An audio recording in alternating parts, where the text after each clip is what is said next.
Hello, welcome to our look ahead to what the papers will be bringing us tomorrow. With me are James Rampton, features writer at The Independent, and Anne McElvoy, senior editor at The Economist. We'll say hello to both in a minute. First, though, let's take a look at the front pages. The online front page of The Independent has a picture of the Solidarity March for Ukraine in London and the story that voters want the Prime Minister to ditch visa requirements for Ukrainian refugees. The Observer has a photo of President Joe Biden on its front page with the headline, "Butcher Putin cannot be allowed to stay in power." Sunday Telegraph also quotes President Biden's words about President Putin from his speech in Warsaw, "For God's sake, this man can't remain in power." The Sunday Express carries a warning to the Chancellor after Wednesday's spring statement, "Solve the cost of living crisis or you'll lose the next election." And "Let the people decide" is the headline in the Sunday Mirror, following on from Prince William's comments that any Commonwealth country that wants to break away from the British monarchy would be supported with pride and respect. And NHS maternity scandal victims were silenced, according to the Sunday Times, following an investigation into the experiences of families whose babies died at the Shrewsbury and Telford NHS Trust.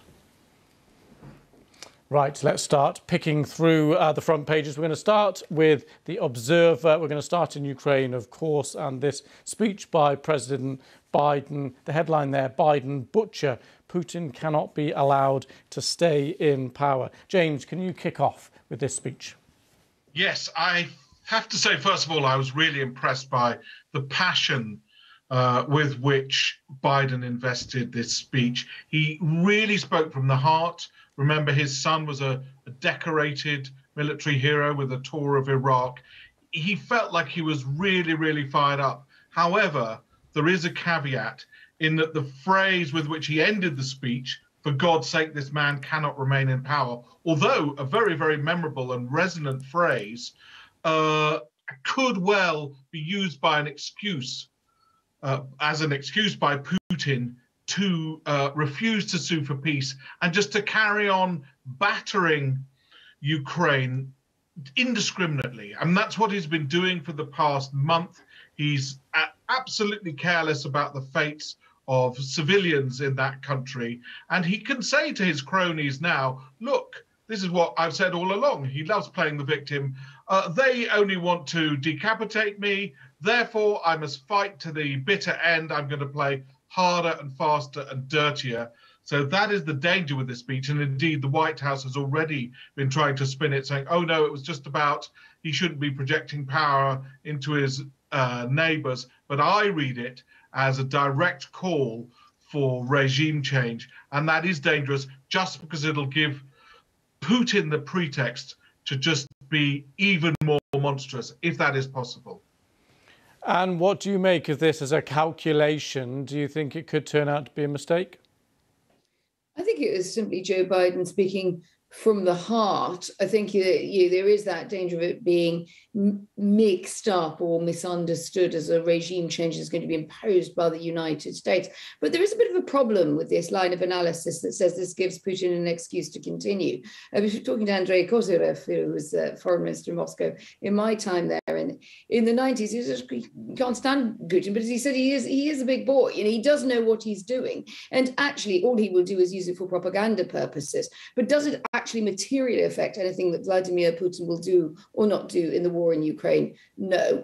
If you're going to keep Putin in power, the reason you're keeping him in power is not because you've kind of fallen for a propaganda line that's a response to something that may be a bit of a hot statement by the president of the United States. So I much as I'm always in favor of being critical of American leaders, I think it makes no difference whatsoever to the conduct of the war. It's simply that Biden is saying what he believes to be true, that as long as Putin is in power, the war will not come to an easy end. And the thing that will materially change it is getting rid of him.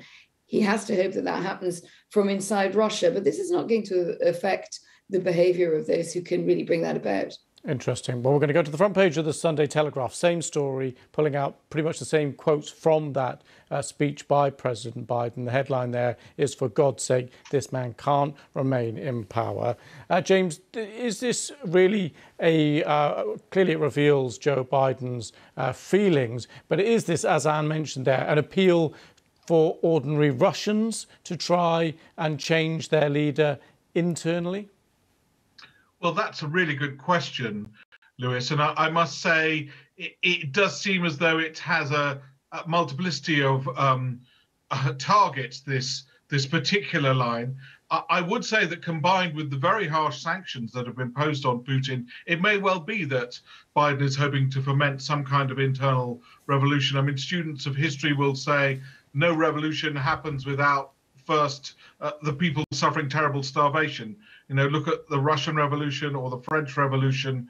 So there's the sense that the severity of the sanctions combined with this aggressive stance from Biden might make people think, and not necessarily the general populace, because I don't think they have the means to do so, but people within Putin's close circle who think, well, he's on some sort of suicide mission here. He's going to destroy himself, but much more importantly, he's going to destroy us and the country in the process. So it may well be that he'll just tickle something within their minds there. And it could be that it will bring about more instability in the Kremlin, in which case it is a canny move.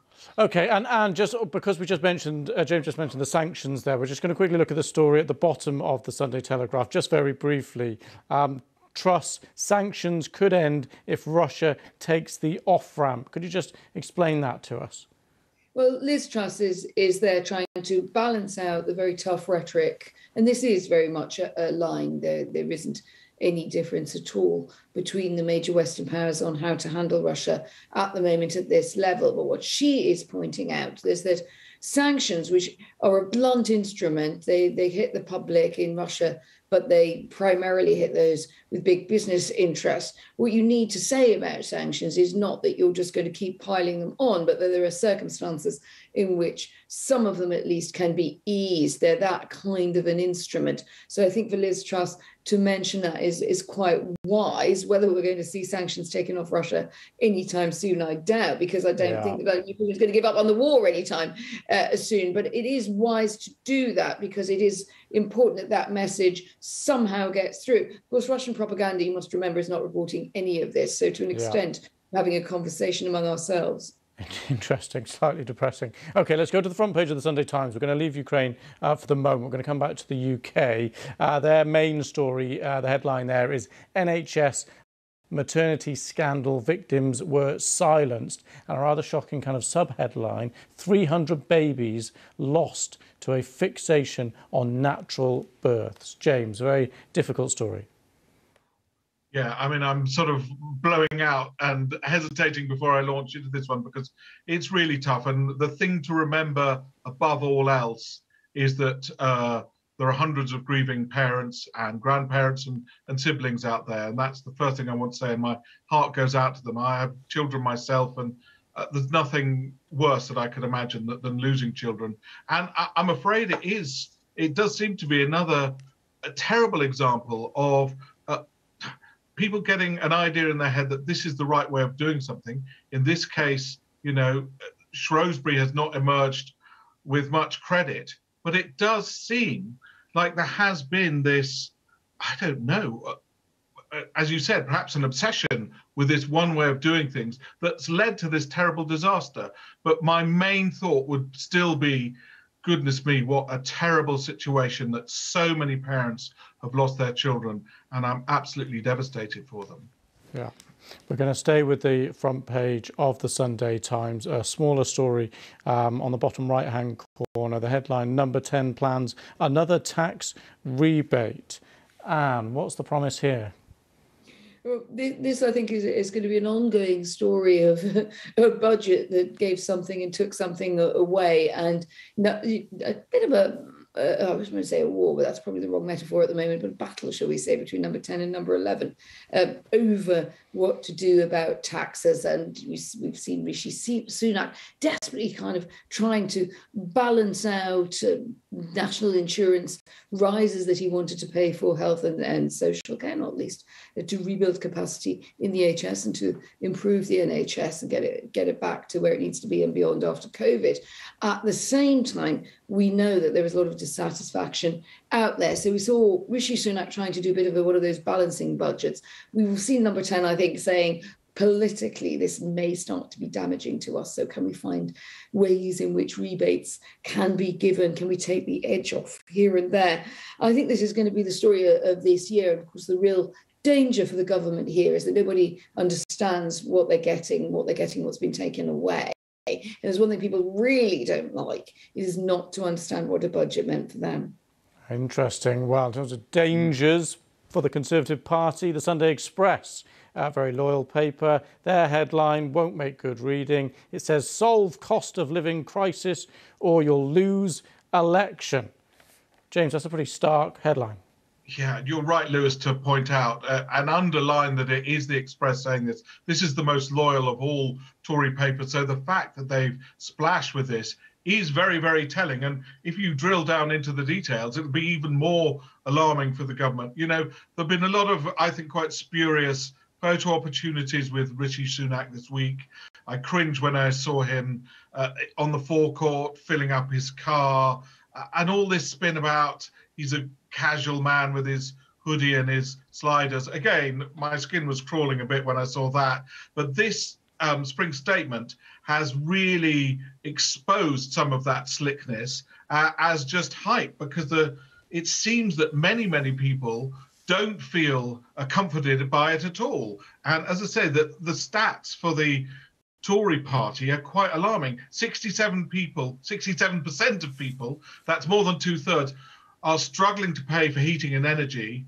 And 63% don't think that Rishi Sunak has done enough. You know, is he fiddling while Rome burns? We've got massive fuel hikes to come next month. We've got all sorts of problems with inflation at the moment. There's a huge potential crisis about to hit our economy. And has he done enough? You know, Anne was right to say earlier in the previous review that, you know, they've still got a couple more years, the Tories, they can turn it around. But at the present time, it does seem very serious for them, because they haven't made people who voted for them for the first time at the last election feel more wealthy. And as they always say in elections, it's the economy, stupid. Indeed, that spring statement will continue rumbling on. OK, we're going to finish now with the front page of the Sunday Mirror. Anne, can you talk us through this? The headline is Wills Let the People Decide. Shock statement on Caribbean tour. What is this shock statement? So the shock statement is really about this tendency across parts of the Caribbean to send strong messages that they don't want to continue inside the Commonwealth. That's, of course, an entity that's been incredibly important to the Queen's reign, and Prince Charles, I think, feeling that some of this change was coming. A lot of it is driven by the decolonisation debate and how that is landing. But it's also the result of a push by other actors, not least China, into parts of the world where the Commonwealth, if you like, was the default entity of friendship and alliance. So, to be honest, I think given that they had a bit of a mixed visit, I don't think it was entirely their fault at all. The force was really much bigger than anything that they were able to do on this visit, the royal couple, is to say, well, absolutely, this is a democratic decision. You're free to make that decision. But remember that it is a choice, that it is not simply a referendum or do you like the royal family and the British legacy and colonial legacy. It is a choice that you either associate with us and through us with other democratic forces, or there are others who are waiting, who will happily fund you, but will also want something perhaps a bit different in terms of that relationship. So I think in terms of smart diplomacy, it was a good move. Interesting geopolitical angle. We've got 1 minute left. James, do you think overall this tour will be seen as a success or a failure? I think a failure, because some of the images went viral around the world. That the one that really made me hold my head in my hands was William and Kate shaking the hands of Jamaican children through a wire fence. I mean, that's so tone deaf. And it did play into this idea that they'd had to change some parts of the itinerary to avoid protesters against the monarchy. But I would commend Prince William for acknowledging that things must change. The worst thing that the royal family can do is ossify. If you stand still, you die, and the monarchy has to change in order to survive. Right, good stuff. A good note to end on. Thank you very much. James Rempton there from The Independent and McElvoy from The Economist. Thanks both for coming on. Thank you. Thank you. Right, that's it for this edition of The Papers. Of course, we'll be back same time tomorrow. And coming up next, it is the film review. I'm Lewis Vaughan-Jones. This is BBC News. Bye-bye.